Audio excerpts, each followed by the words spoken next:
It was called The Children's Hour. It aired from 5 to 6 p.m. on the BBC radio every weekday from 1922 all the way until 1964. And in 1940, at the height of the Blitz, when Germany bombed London every night as Nazi bombs fell over the city of London, the BBC's Children's Hour decided to hold a special broadcast that would air not just in the United Kingdom, but across the Commonwealth and in the United States as well. It was a message to all the children of the British Empire and beyond who'd fled their homes for far-off places to seek safety and shelter. And it was delivered by a fellow child, the very first radio address of then 14-year-old Princess Elizabeth. Her Royal Highness, Princess Elizabeth. In wishing you all good evening, I feel that I am speaking to friends and companions who have shared with my sister and myself many a happy children's hour. Thousands of you in this country have had to leave your homes and be separated from your fathers and mothers. My sister Margaret Rose and I feel so much for you. I can truthfully say to you all that we children at home are full of cheerfulness and courage. We are trying to do all we can to help our gallant sailors, soldiers and airmen. And we are trying too to bear our own share of the danger and sadness of war. Princess Elizabeth made good on those commitments to help in the war effort. When she turned 18 and the war was still raging, she joined the Auxiliary Territorial Service as a mechanic and stayed in that service through the end of the war. An American news crew caught up with the princess during the war on her 19th birthday.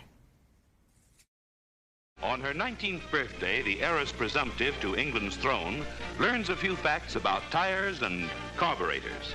Elizabeth is in the ATS, or British WAC, and at the King's request, is being treated just like any other trainee. Now, visited by her parents and sister Margaret Rose at a training station in southern England, she shows them she knows a fan belt from a spark plug all right, and isn't afraid to get her hands dirty. When the war finally came to an end, Princess Elizabeth had gone from a child to a young adult, stepping into her role as a member of one of the world's most powerful families.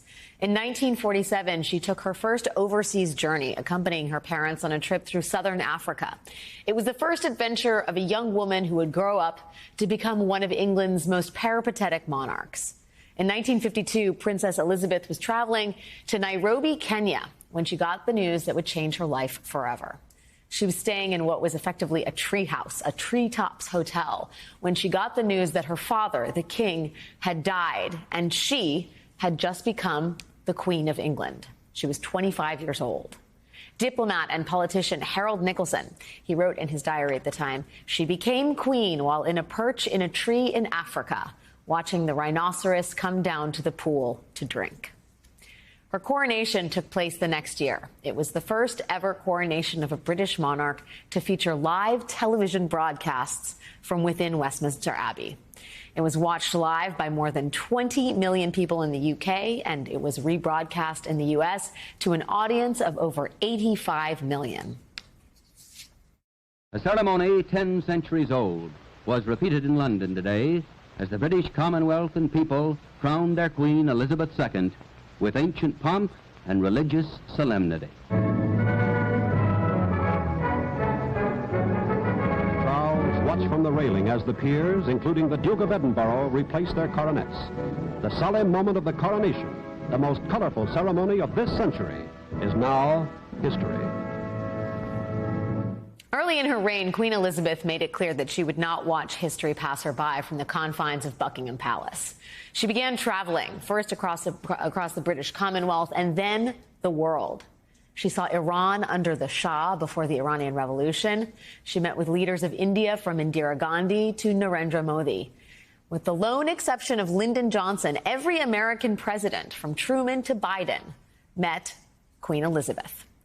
And her meetings and journeys were more than just sightseeing or photo ops. Queen Elizabeth spent most of her life as the monarch of an empire in decline, a once dominant colonial power that was just beginning to reckon with its brutal, centuries-long history of subjugation as new global powers were starting to shape the world order.